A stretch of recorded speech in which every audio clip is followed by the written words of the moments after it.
Hey everybody, welcome to Literary Lushes with your host Samantha And Megan. and Megan. And we're here today with the author Angela Roquette. Hi Angela. I guess now might be a good time to let you guys know my last name is pronounced Roquette. Roquette!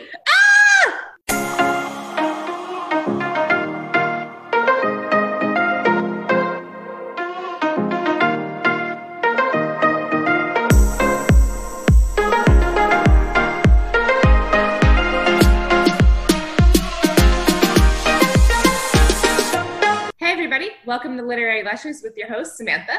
And Megan. And today, I just realized for the first time, I've been pronouncing her name wrong this entire time. So I am morbidly embarrassed, but we would love to welcome to the show, Angela Roquette. Welcome, Angela. Thank you.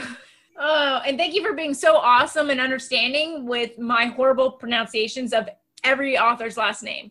It's French. So what are you going to do? We're good readers, not speakers, apparently. That's why we like to read, because we can make up our own pronunciations for half the names. Absolutely. And we are here today talking about the second book in the Lana Harvey series, Pocket Full of Posies, which was a fantastic book. It was great. Where's my thing? Megan-tastic? Oh, yeah. We never came up with a word for me, but yes. It's Megan-tastic. Megan approves. And the drink that we are drinking that you'll see us occasionally sipping, if you're watching the Patreon exclusive video of the interview, not just the podcast part, but we are drinking Soul Punch. And I think all three of us might be on our second one. I've just been continuously pouring rum into my glass as we talk. So basically, Sam's just drinking straight up rum at this point.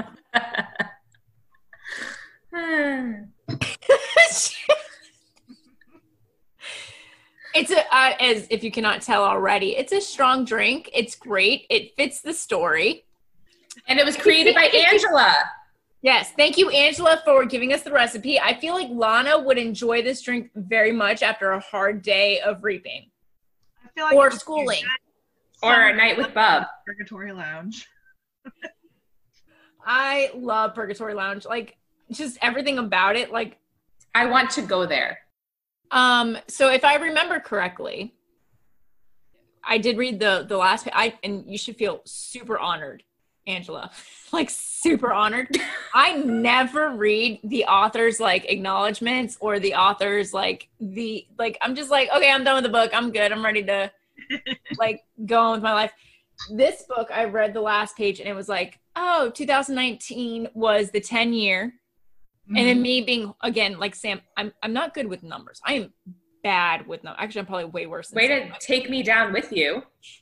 I'm bad with, well, you said you were bad at math, so I assumed you were bad with numbers. But anyways, I was like, oh, we did her book in 2019. This is our 10-year. We can talk about how it's 10 years. And I'm like, oh, wait, we're in 2020. Oh, we did her first book in 2019, yeah. Didn't we? But I think this book was the 10-year. Like the yeah. And then I was reading about how your cousin was the person who modeled for all the books. Your husband took the photos, which I was like impressed. Yeah. So I actually read all that, and I also saw that when this book came out, it took a while because you got married, and you had your son. Yeah. So when you were talking about your son, I was like, oh, this is right around when you made this. So sorry. Fangirled out again. That first and second one. Of course, I was doing graphic design, so it wasn't my primary income at the time. That first book, I didn't release it in digital because Kindle wasn't that big of a deal yet. You know, it's like 2009, it was still a new thing. So I just had print, and I probably made under $100 in royalties the first year off that first book. I was like, well, this certainly isn't going to be the day job. I guess I better get back to the design work. And then when I published the second book, it was 2012, so Kindle was becoming more popular, e-readers. And so I thought, well, I'll publish this on Kindle, and then I'll publish the first one on Kindle. And so like my second year, I guess I say second year, the first year after I published the second book, I made like $200 in royalties. Like, oh, that's nice. You know, and then third year, I think I hit like 2,000. Like, it was a gradual build. Like, I definitely wasn't an overnight sensation by any means, especially with this being indie published, like my own small publishing company. I didn't get a big deal with Penguin or, you know, Dell or any of those. I did have an agent for a while who was trying to sell me, and then I say sell me. She was trying to sell my first book to a publishing Get me out. But she had an office fire, and I think then she retired, and she didn't find me a publishing house until then. And I was so depressed, like, oh, I don't want to start the hunting for an agent over. And that's when self-publishing was like new and on the rise. Mm-hmm. I got sucked into a vanity press for a hot minute, and then I started doing it myself and researching, and it took them probably, I think I had 4 or 5 books out before I actually started seeing real income, before I thought, wow, I might be able to quit my day job. And I guess it would be this month. I think it was this month, 5 years ago, I quit my day job as a graphic designer. So I was doing freelance. I was making real estate guidebooks, real glamorous design work there, but I enjoyed it, and it was fun. And I actually gave my boss 3 months notice. I'm the same way. Well, when you design stuff, it's like a part of you when you're giving it. So I get it. But I worked with like 3 different counties, like over 100 real estate agents designing their ads for this book, and I had done that for 5 years before I quit. So awesome. You're an inspiration. Yeah, I love these books, and it's also, like Sam said, it's an inspiration. I mean, we're just starting out this podcast, and we're like, oh, if 5 years, that's what we're gonna put the date down, like 5 years. So, like, you know, fingers crossed. Yes. I told my husband the best thing I could have for a job is reading and drinking all day. Like, can I join you guys? Absolutely. I have this 5-year plan. Like, I have a whole bunch of books outlined for the next few years. And every time, like, I get to this breaking point, I'm like, one of these days I'm going to break off and take like a 3-year break from writing and just read all these books that I've been meaning to read. Of course, I'm going to be a little diehard about it and probably be reading like 3 to 4 books a week, because I'm just like desperately trying to catch up with my to be read pile. It's awful. And anytime I read right now, I feel guilty if it's not like one of my critique partners' books that I'm proofreading, editing for them, or if it's not like a how to write book. So I don't read nearly as much as I used to, and it makes me really sad. But this last week, the quarantine's been a great excuse for everything. Like, everything's out the window. I'm so behind on the book I'm supposed to be writing right now. But last week I did read 3 books back to back. I haven't been able to do an all-nighter in a while, between my full-time job and then the books that we picked here, which are usually pretty good books. I have to say, we've been pretty good at picking winners. But then I have narcolepsy, so then I get tired real easily. So like an 8-hour day for me is like exhausting. And so to be able to like stay up, like, that's why I swear Sam's been a great partner in this, because she's like hasn't complained one bit. I'm like, I'm gonna get to it, and I don't get to it, and she's never like, what the F? Because she's like, Megan, because she gets it. So she's like, Sam's been pretty awesome during all this. And so I've just been drunk the whole time. This drink is real good. I just watered mine down with more ginger ale, so hopefully I don't saw that. I thought you were making another one. I'm like, ooh, I gotta catch up. But and I was like, at one point I was like, are we gonna take a minute break to go I'm gonna be slurring through this interview, and no one will understand what I'm saying if I do too much more alcohol. So, well, that sip was like all rum, and I am not complaining. It is rum, right? Yes, rum, and I'm not complaining. Yeah, because I think the rum floats to the bottom, and so we've been, nursing them a little bit, so it's still glittering. Angela, it's all downhill from here. I apologize. I am right there with you. I brought my non-alcoholic too. I have my water, but I also have all of my liquor right next to me. Jelly. I think it was maybe 5 years ago. I want to say, I think it was 2015-ish. I wrote a young adult novel because so many of my friends were asking, can my kid read your Graveyard Shift books? And I was like, the first book, maybe. After that, no. And so I wrote a young adult book, my first young adult book, and it was called Crazy Ex-Ghoulfriend. Oh, I saw that listed. I didn't know that was a young. That's cool. It was my first young adult book, and it dealt with zombies and prom. It was kind of comedy, but horror. And I thought, well, I haven't written any young adult, so I need to do something big to promote it because it's going to be a different crowd than my Lana crowd. And so my husband and I put together this event that we called the Promby Apocalypse. Ooh. And we rented out like the convention center at our local park, and we had a DJ come, and we had smoke machines, and everyone was supposed to show up in prom wear but dressed as a zombie. And the mayor even came and judged our zombie walk off, and we gave out a trophy for like the best zombie walk. Oh, that is an epic theme. That sounds so fun. Oh, it was a blast. We thought we were going to do it every year, but we've lost a lot of money on it. Like it was fun, but it was definitely not a money maker. And I wrote it off as to promote that book. But we had really kind of hoped at first, like, oh, we should do this every year. This zombie prom thing was so much fun. Maybe you could do a zombie prom flash mob. That'd be great. Oh. So Angela, since I butchered your name, I probably butchered every single character's name in this book. So can you walk us through some of the pronunciation? Okay. Wait, before she does, I think it's Malik is how you might pronounce it. But what did I kept calling him? Oh my God, I wish I could remember. I think we said Malik. It was something like way off. And then I'm saying this wrong. Okay, the thing is, if you haven't heard it and all you're doing is reading it, it's very easy to come up with your own pronunciation based on whatever words you're most familiar with. So honestly, when I was writing it and what I heard in my head could be different than what the real pronunciation is. So I'm sure Malik is probably correct. I referred to him as Malik when I was writing it, but I'd never heard anyone say his name. I'd only read it, when I was doing my research on the different religions. Mm-hmm. So it's very easy. And they say, like, if people mispronounce things, that you shouldn't make fun of them for it, because the reason why they mispronounce them is because they're well read. They've only read them and they haven't heard them. What's beautiful about living in this day and age is that we all have Google and a phone, and we can say, how do you pronounce this word? And it's amazing. Like, I do that all the time. How do you properly pronounce this word? And there's like YouTube videos and everything that will tell you if you're that concerned about it. But if you're only reading it, if you're not talking about it to anyone, if you're not doing a presentation on it, then however you pronounce it in your own head is your own business. No one else is going to know, so it's not that big a deal. Like, it's very different, especially when I'm working with like 15 different religions in here, like their pronunciation, their origin, the etymology behind it. Like, how do you really know for sure?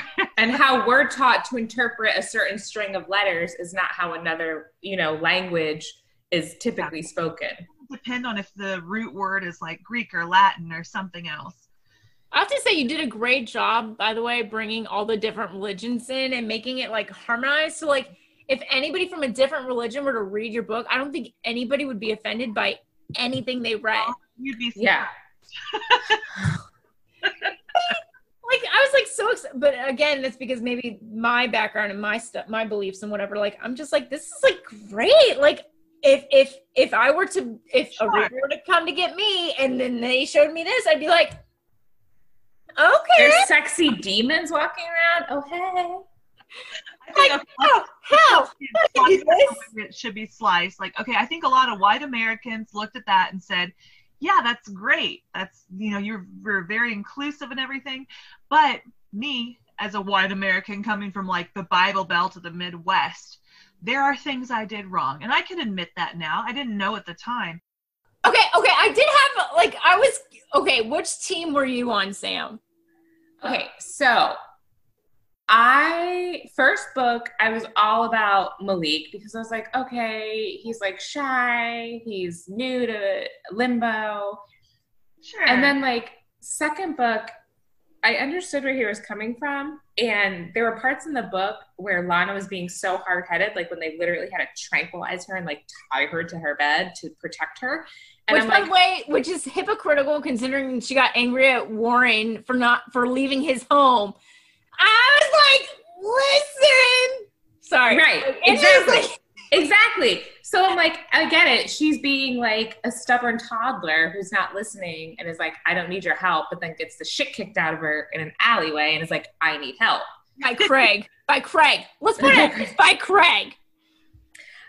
Which I love that whole interaction with them. Anyway, so I get it. But at the same time, I'm like, I love a good, strong female character. So when I see like men doing like the stereotypical men things to female characters, I'm like, Oh, yeah. "Ugh."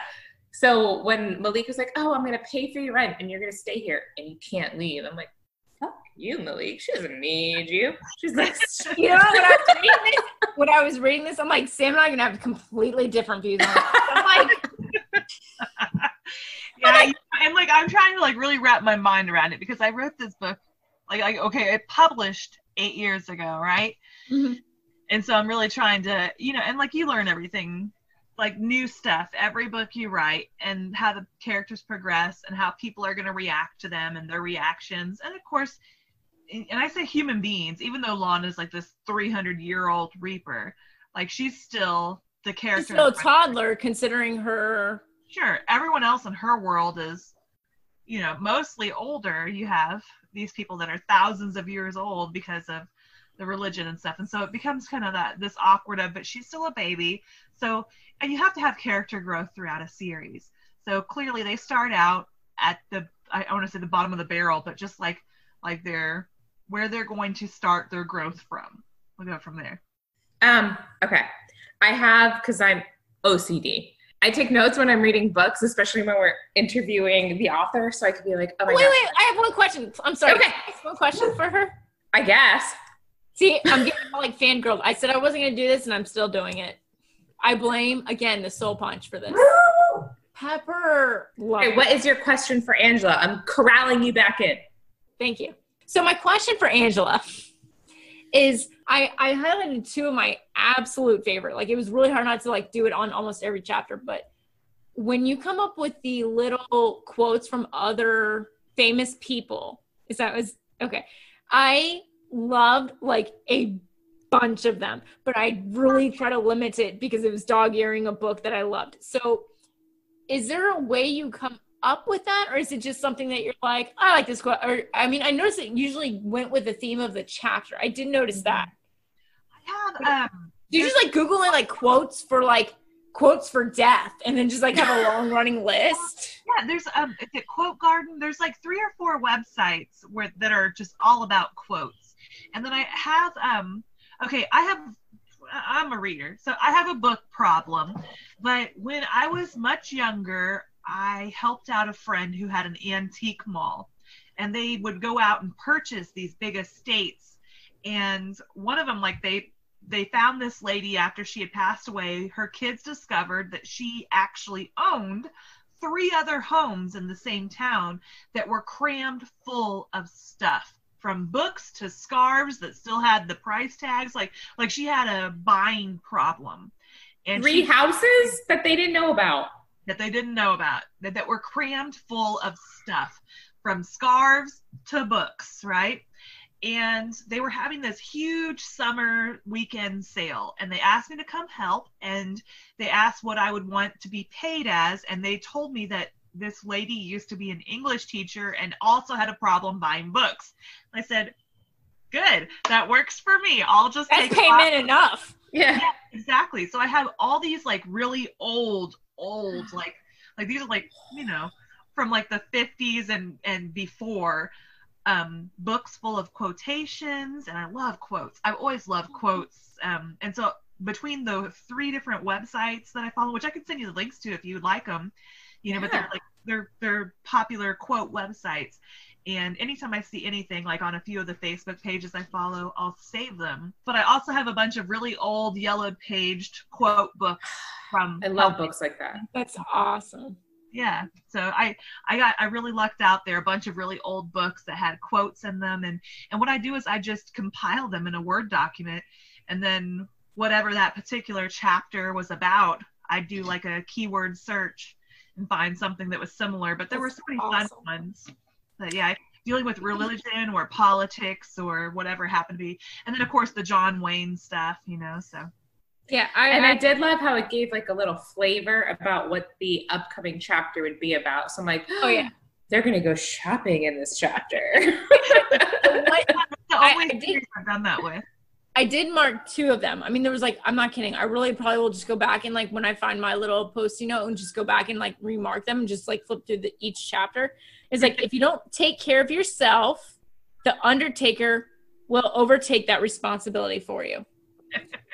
Like, if you don't take care of yourself, you can't fix the world. Yeah. It's like RuPaul says. I love me a good drag queen, Angela.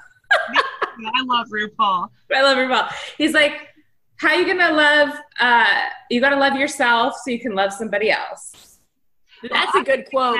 Like the flying rule of like the face mask, like you put your face mask on first before you help the person next to you. So yeah. And then my second favorite quote that I had to earmark, like, because it fit with the literary lushes, like I'm like my two jobs. I'm like, okay, this fits this one, and then this fits the second one. And I'm like, we're gonna have to do this one.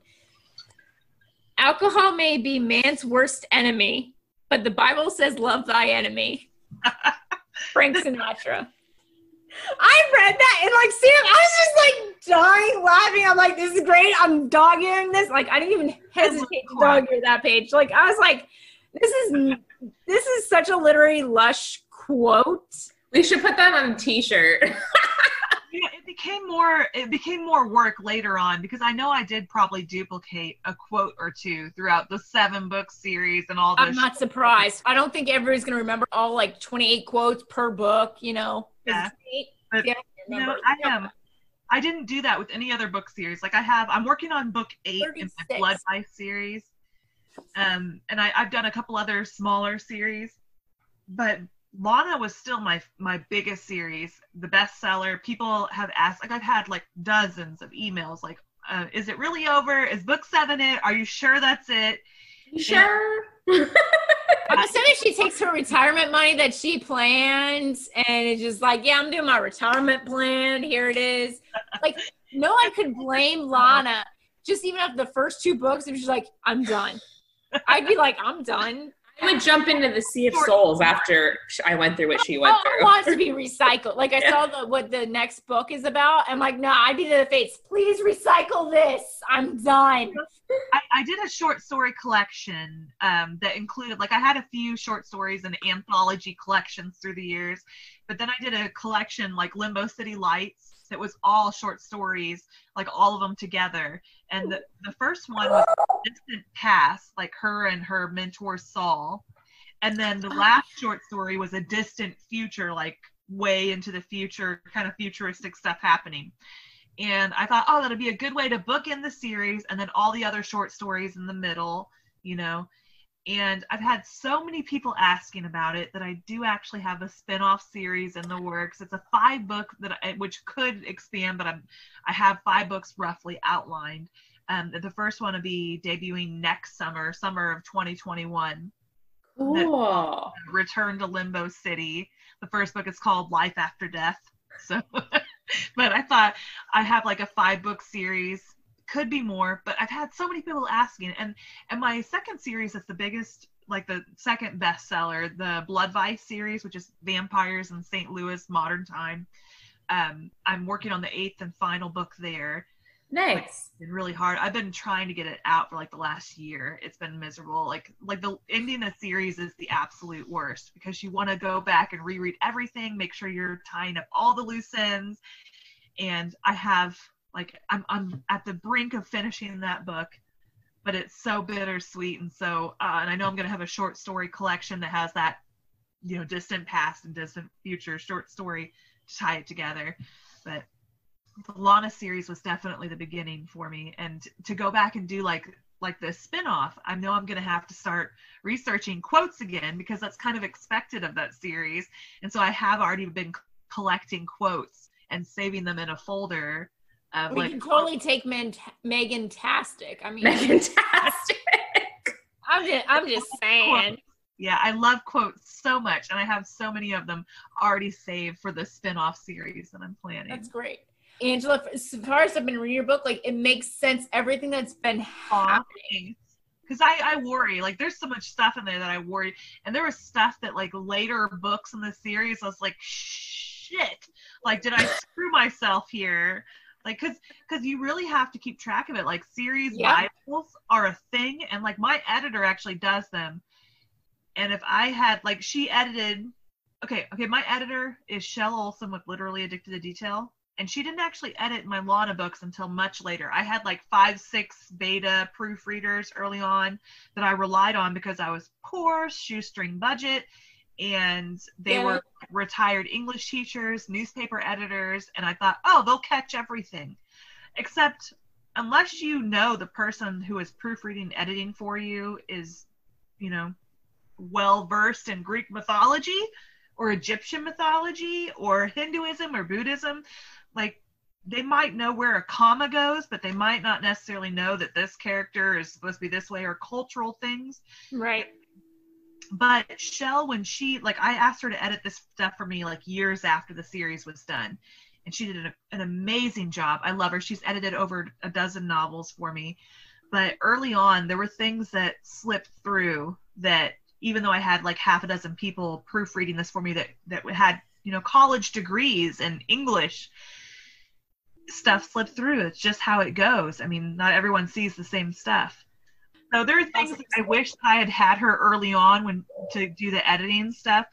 But like, okay, for instance, I had a really nasty negative review from a Japanese reader, because early on in one of the first versions of my series, I had Mengpo, who is a Chinese deity. I had her in a kimono, which is Japanese. Totally wrong. And if you're this white bread American, you didn't notice. You may not have noticed that. But if you're a Japanese American, that's probably highly offensive that I had your deity from your ancestors in a completely different country's wardrobe. And so I did go back and change it after hearing that, but I didn't get it because she sent me an email saying, hey, by the way, I did it because I got a nasty review saying I was going to give this 5 stars and now it gets 1 because you're a racist bitch, you know? And I felt so horrible. That's the only review that I cried on. That's the only review that ever made me cry. A lot of different religions and cultures trying to bring in. And it's very hard, even if you have lots of proofreaders, if they're not from those cultures or religions, they won't know what to look for. So it was a very daunting thing, and it was definitely a big motivator for when I moved on to a different series to pick something that was more in my wheelhouse, I guess. Even though I researched these things, I didn't research them in depth enough for even half a dozen proofreaders to pick up on these things. As much as I'd love to know everything, and I wish I did, I know I don't. And I try to employ as many proofreaders and editors as I can that will pick up on these things and correct me.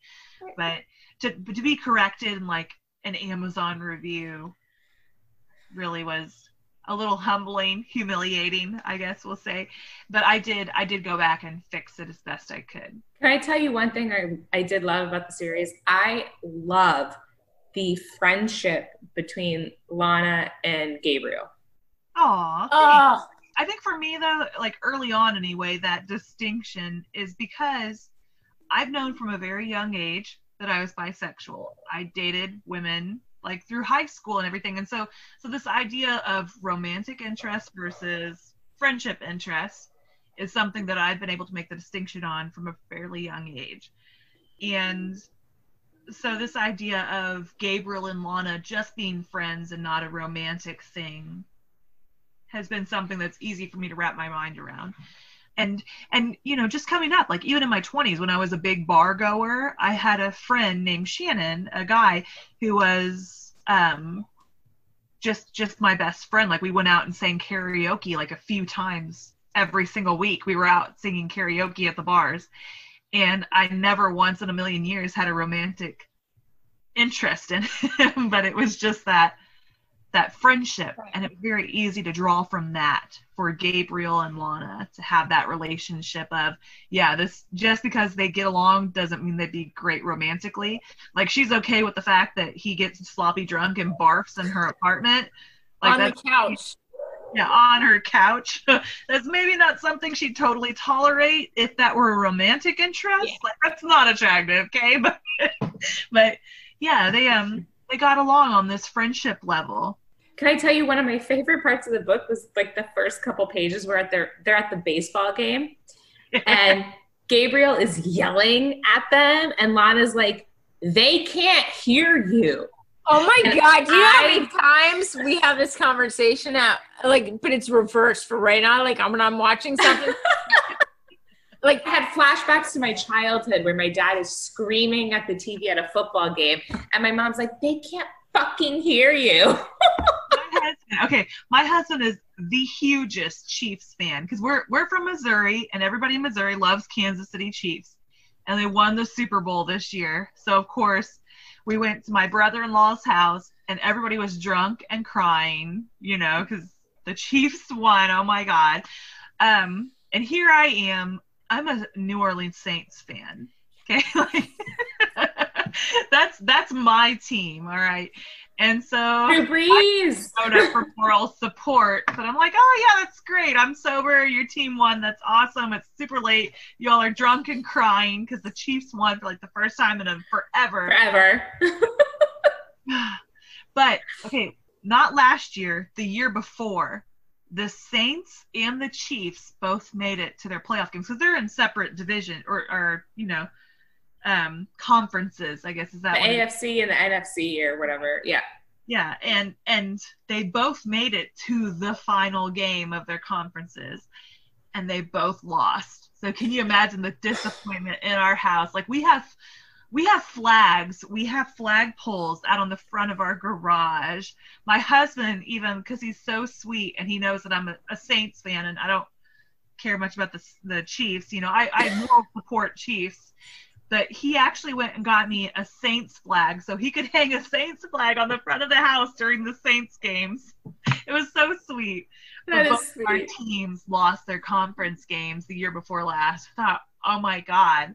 Like we were both like set, like, oh my God, we're going to the Super Bowl together, our two teams. And yeah, both of us lost. But was there a lot of screaming at the TV? A little bit. He's a little bit more vocal than I am with it. Can we talk about Craig for a second? Because there's a lot with Craig. Okay. Classic Craig, man. God. I think I stopped for like a good 10 minutes when she made him not exist. By the way, sorry. I love the Holly Spirit thing. And she's like, yes! Holy was a typo. Holly was amazing. And I liked how Lana was like waiting for her to be like what she wanted out of the thing towards the end. Like, all right, so my secret, what do you want? And Holly's just like, hey. Nothing. I got 5 books to go, so I'm not giving up any spoilers. So. Oh man. I feel like everybody wants something from the whole series. I feel like everybody wants something from Lana except for Gabriel. Because they're friends. I feel like buddies long before any of her secrets were known by anyone. Yes. I laughed really hard when I think she was talking to Bub and he was saying something about how he'd never been to heaven and she's like, you wouldn't like it. It smells like frosting all the time. And I was like, wow, that like weirdly makes sense in a way that heaven would smell like frosting. I did feel bad for Malik though towards the end when he like came to tensions. So when he came to her apartment, he's all like a mess. He hasn't like showered in days, and he's just like, "I'm losing you," and he put his hand in it like, "Oh." Like, and meanwhile, I'm like, "Well, you shouldn't be such an asshole then." Well, and for him, like on a personal note for him, he just went from having this easy peasy day job that he's had for millennia. Yeah. Suddenly being in a totally new environment, totally new city, totally new job, and it's more work. And he thought he could manage this new relationship on top of this very demanding job. And a relationship with someone who's constantly in danger. Let's put that in there too. Pretty much, yeah. So it was one of those awkward things. And he thought that he could just, I'll just control this because I'm the man and I can. And, I'll just have her locked up in this pretty tower for whenever I have the time to go have dinner or sex with her. And, that'd be good enough for her. And see, I don't like Bubs because I feel like all he wants from her is sex. Like, I mean, granted, he did cuddle with her. I did like that. Hey, but it's like exciting. I know, but at the same time, like if you here. Like, oh, we're both old, you know, we've been around the block a few times, and of course he had his own things going on, but he, you know, and I won't do spoilers if you haven't read past book 2, but yeah, Bob had a very different approach to their relationship. I mean, and you have to like take into account their religious backgrounds.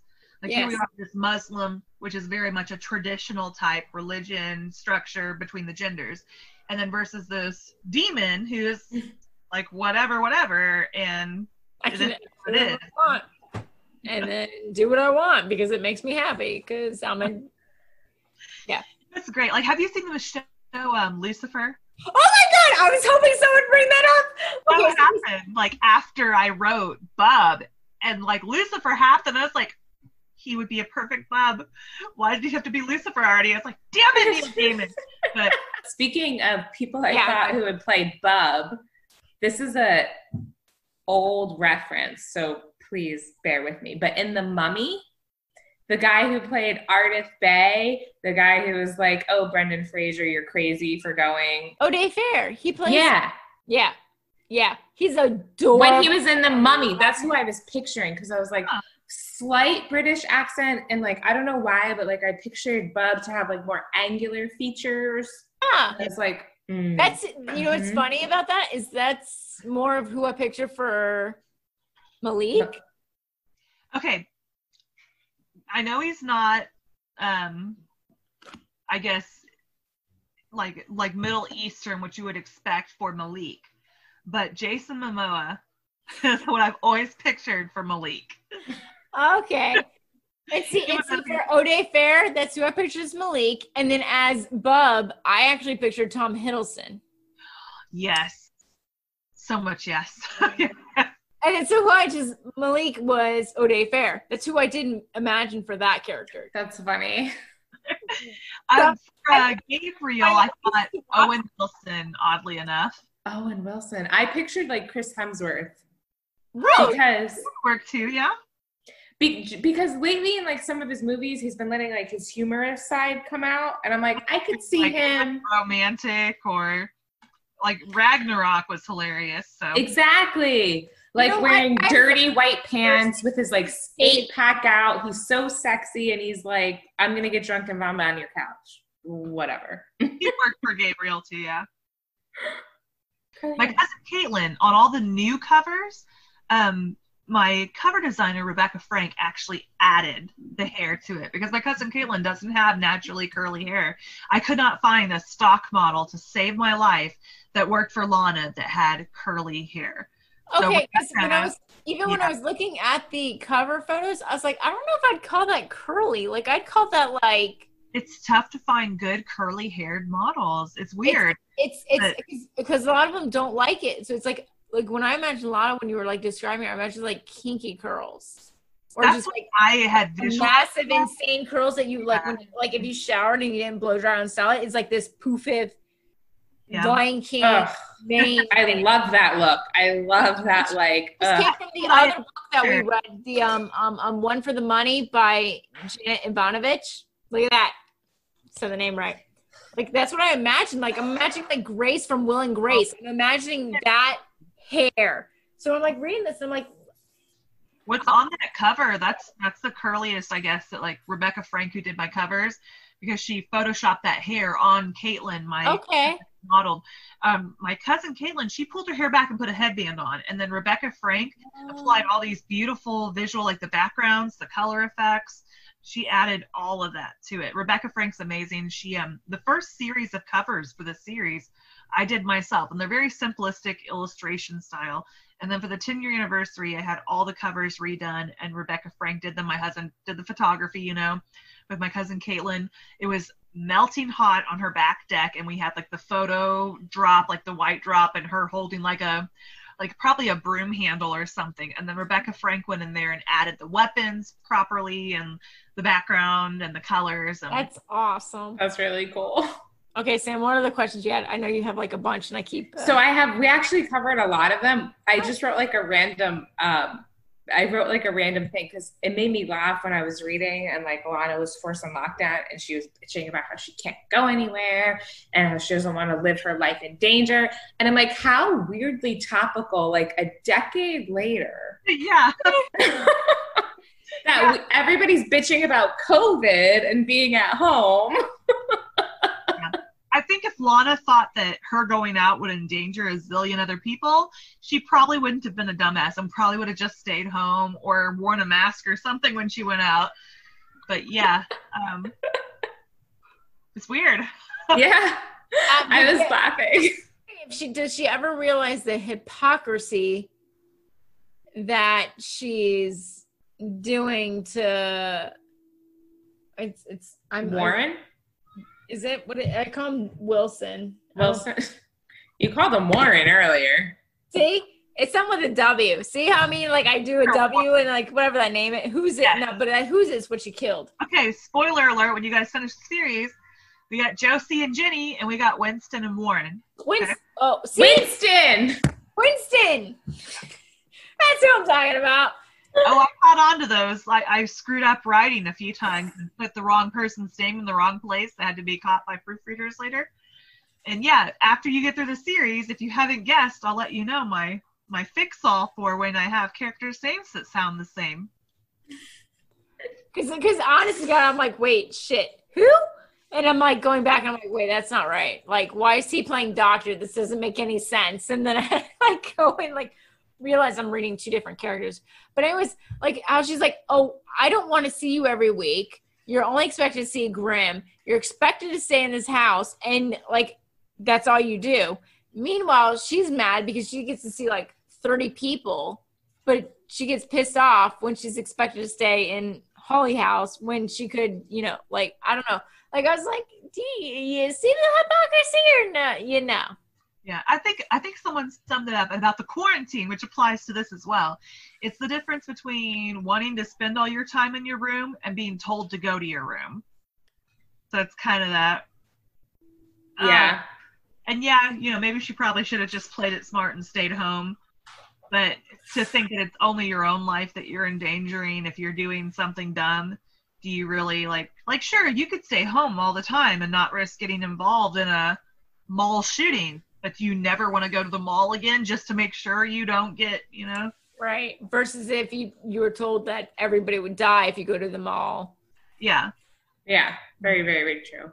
And Yeah. it's that, you know, also the idea of like, there's that fine line when you're writing it, like to make your character like do something wrong because they have to do something wrong for the sake of character growth or plot development versus are they doing this wrong and suddenly they're too dumb to live, which I've been told about a few of my characters and nasty reviews through the years that your character is too stupid to live. Like, too stupid to live. Was that TSTL? Yeah, there's like an acronym for it and everything, which I thought, how rude to have an acronym. I mean, I've met a lot of real life people like that, and they're still fine. So they're still kicking it and popular as ever. Yeah. Anyways, okay, Sam, next question. I'm ready. Well, the next thing I had on my list was casting, and we talked about Malik. We talked about Gabriel. We talked about Bub a little bit. Lana, Megan, and I just cast ourselves, obviously. I'm just gonna have hair that actually curls. Honestly, I told you through high school I was a bit of a punk goth, you know, had the leather spike bracelets. And this is not that long after when I wrote this first book anyway, out of high school. I was 17 to 21, I think the first book I wrote, so it was 21 on. But my initial guess for Lana was Christina Ricci. That was my generation. Oh my God, you just like made my husband happy because it's his favorite. I can totally see that. I just love her to pieces, and I thought she would make an amazing Lana. And then I think my best friend at the time, she had said, Christina Ricci, what about Megan Fox? I was like, Megan Fox could work too, you know. Angela, did you have somebody in mind for Grimm? Okay, have you ever seen, the show's just called Reaper. Yes. The main character, Sam, the guy that played the devil in that show. Oh, he was in Also, if you're a very 90s kid, in the Casper Meets Wendy. That just Casper Meets I saw that with Hilary Duff. I don't think I've seen that. I'm gonna have to look that up there. Oh, Ray Wise? Is that his name? I think he would make an amazing Grimm. So can I tell you who I pictured for Holly? Which we may have covered this in the first episode. The first book that we talked about, because Holly shows up in the first book too. I picture Christian Chenoweth. Oh, she'd be great. I was thinking, of course, like I said, like I'm old school with the 90s stuff, and it would probably be somebody younger now, but I was thinking like Meg Ryan. Also, like newer, the girl who plays Sabrina in The Chilling Adventures of Sabrina. I love her. I would like to think that if you ever cast it, like if someone bought your rights to the movie or to your books and they made a movie or TV series, that you would totally let Sam and I be like extras. Like, I mean, we could be like demons in the background, like tossing them back. I mean, whatever. Purgatory Lounge. Can we just get drunk? Bar just get drunk on your set. I'm like that's all you gotta have us do. Like, we'll be fine. We'll be reapers. We'll be demons. Whatever you know. Whatever. We're not picky. We're not picky. We're not picky. Whatsoever. Like, I've been approached by 2 different producers, and of course it never came to anything. They never even like wrote up a contract to get like an option to film. But they emailed me and asked me about it, and I don't know if it was like the turnoff because I'm an indie author, but I do have like friends that are agents and friends that are attorneys, to where if someone sent me a contract and said, hey, we want to option this for film rights or TV rights, I could send it off to them and be like, hey, can you let me know, make sure I'm not being screwed over, I'll give you 10% or whatever. I'm sure I could do something like that, but I was approached by 2, and then it just never went anywhere. But I think that's pretty common, especially with this. I could see this being like a mini series. Like, this would be awesome. Great. Poor Sam's gonna have to be like, I gotta limit this content, and I have to make it like fit. I can imagine Sam just going, "Oh my god, I love it." Oh no! Like, listen to like 3 hours of this and make it fit. 3 hours. I think oh my god, we've been at it for about 4.5. Sorry, Sam. Oh, I'm good. That is mine because I have the video for the drinking. We divide and conquer. We divide and conquer. but Sam usually gets the brunt of the shit because like I'm like making the drink and then she has to deal with my tangents. I'm like, oh, so you know what I had thought about this and how this connects no way whatsoever to this, and they go, oh my god, Megan, just shut up so I can like. You know what? Our patrons love it. I think. I think. This round.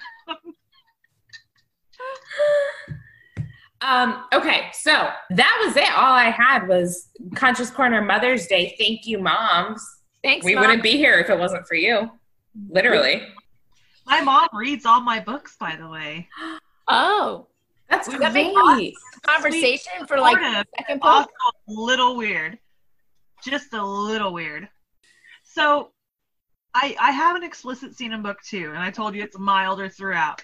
But I also write novellas for, do you know who Robin Peterman is? That name sounds familiar too. She writes lots of kind of like paranormal rom-coms. Okay. Her husband is Steve Zahn, the actor who was in Riding in Cars with Boys. He voiced the pterodactyl in The Good Dinosaur, which is what I'm familiar with because I watch a lot of cartoons. He was in Reality Bites, the 90s movie that I just mentioned a while back. She writes all these great, hilarious rom-coms with like witchy paranormal smut. We'll just like simplify it. Witchy paranormal smut. And she has one called Magic and Mayhem, and she gets together like every like 6 months. We'll bring together a handful, like 15 or so authors that she's friends with, and asks them to write books in this universe, this Magic and Mayhem universe, which is set in a town in West Virginia that she refers to as Ass Jacket, West Virginia. And she asked me to, I guess about 2 years ago, to write a novella in it. And so I wrote How to Sell a Haunted House. And my mom's a realtor, so I kind of based it off. I worked with her for a bit as a realtor. And so I wrote How to Sell a Haunted House, which has a witchy realtor who has like this loose link to like the Wicked Witch of the West family from Wizard of Oz, because I love Wizard of Oz. and roped it in and had her kind of like, oh, she's the runt of the Wicked family, and she inherited her grandmother's broomstick and ran off to this ash jacket, West Virginia, to set up and be a realtor. And it's this town of like different like woodland shifters and witches. And so I did that, and then she asked me to come back the next year, and I said sure. And so I wrote, what was the second one? So I had How to Sell a Haunted House, and then Better Haunts and Graveyards, and then in June I'll be releasing the third one in that series, which is the Haunted Properties series, called This Old Haunt. And it's very much like kind of light, fluffy, rom-com, paranormal comedy. So I'll have that one going. But my mom decided that, since I referenced her asking her realtor questions, she'd read that series. That series very much has smut in it, and it's rom-com, but very sexy rom-com. And oh my god, I'm gonna go and tell you this on this podcast. She calls me up the next day and she goes, oh, that was a really good book. I really enjoyed it. I couldn't put it down. She was like, I almost had to wake up your father. I did not expect to hear that from my mom. So you're like, why? Because it was just so dramatic? Like, not the sex scenes, right, Mom? Like, Happy Mother's Day. Mother's Day. Supportive. Mommy's Day. You all are super fun, and all you need is to catch the attention of a few big name people, and you will. It's what is it? The whole wildfire. Like, you catch one person that has any type of following, and you'll definitely. Well, and you're still hoping. And who would love our random drunken tangents talking about books as we're nerds? Like, I mean, there are a lot of people who like to drink and also like to read. There are lots of people who like to write and like to drink. And so, you're crossing some big pools there. You're bound to catch the attention of some people. Eventually. So the next book in the Lana Harvey Reaper series is the boat one. That helped a lot. For the birds. I was like, oh, she's got this. Okay. Fun fact, when I was redoing the covers, I actually got on eBay and bought a ship wheel. See, that's how I know it was a boat book. It's on our living room wall right now. And so I brought the ship wheel to the photo shoot, and I asked my cousin Caitlin, I was like, how would you just hold this thing for this photo? And she's like, okay. So, yeah, it's like, what are we going to do with this ship wheel you bought on Amazon? It's like, we live at the lake. I guess we can just put it on the wall. Like, there's lake decor, nautical sea themes. And we did. So perfect. Multi-purpose. Awesome. I love it. So the next book in the Lana Harvey series is For the Birds. It's the book cover with the ship wheel. That's awesome. That is also now hanging on Angela Roquet's wall because she lives on a lake. And I'm very excited for that book to read it, but we are waiting so that we don't have spoilers. I think Sam and I are doing pretty good about waiting. As tipsy as I've gotten, I don't think I've spoiled anything. You have not. No. You have not. But anyways, we love Lana. We love the whole thing. I'm very excited to read the next book. We thank you so much for being a Patreon on top of everything. Guys, I'm glad that you're on Patreon. I only follow a couple people on Patreon, so I was really excited to see you guys on there. Yay! And we'll do a quick shout out to our other patrons on Patreon, because I always call them Patreons, and they're not. That's not a thing. I did too. I'm sure. So thank you, Angela. Yes. Thank you, Ray. Thank you, Mike, Linda, and Julie. Yep. Woo! I think that's all of them. Oh, you're right. I think that's right. If not, we're sorry. We'll make it up to you in the next video. But if you'd like to be a Patreon exclusive person, you can see uncut videos with Angela. And we highly encourage everybody to share the show, because that's how we know we're doing a good job. Or leave us a 1-star review and let us know what you hate, so we can learn what not to do, I guess. Or get better equipment to deal with half of our echo tech issues. And our next book is going to be The Last Human by Zach Jordan. It is his debut novel. And we actually have Zach on the show with us. So that's really exciting. And that episode is going to go up at the end of May. It goes up May 28th. You can get that book on Amazon. So 2-day shipping is perfect. Yeah. It's worth the order. Yeah, for sure. And hopefully we didn't scare Angela away and she'll agree to come back and talk to us when we cover the 3rd book of the Lana Harvey series. Anytime. This is fun. It was Megan-tastic. Megan-tastic. Sensational. Perfect. So Megan-tastic and Samsational. We got it. It only took me, 6 weeks to come up with that? It's fine. Okay. Oh, and also if you're also a Patreon exclusiver, you can not only just hear the podcast, but you will actually get to see the podcast via Zoom meeting on our page, which is very exciting. Angela graciously agreed to let us record her while we harassed her for hours on end. So, do we want to try the closing again? See if we have just as good luck. I say we can do it. We say we can do it. I think I'm out. I'm all out. I'm out. I'm going to use my water cup this time. I was going to say we can all do our empty glasses. Our empty glasses, even better. Okay. Empty glasses. Stay lively with your libations. Our empty glass. The Lushes.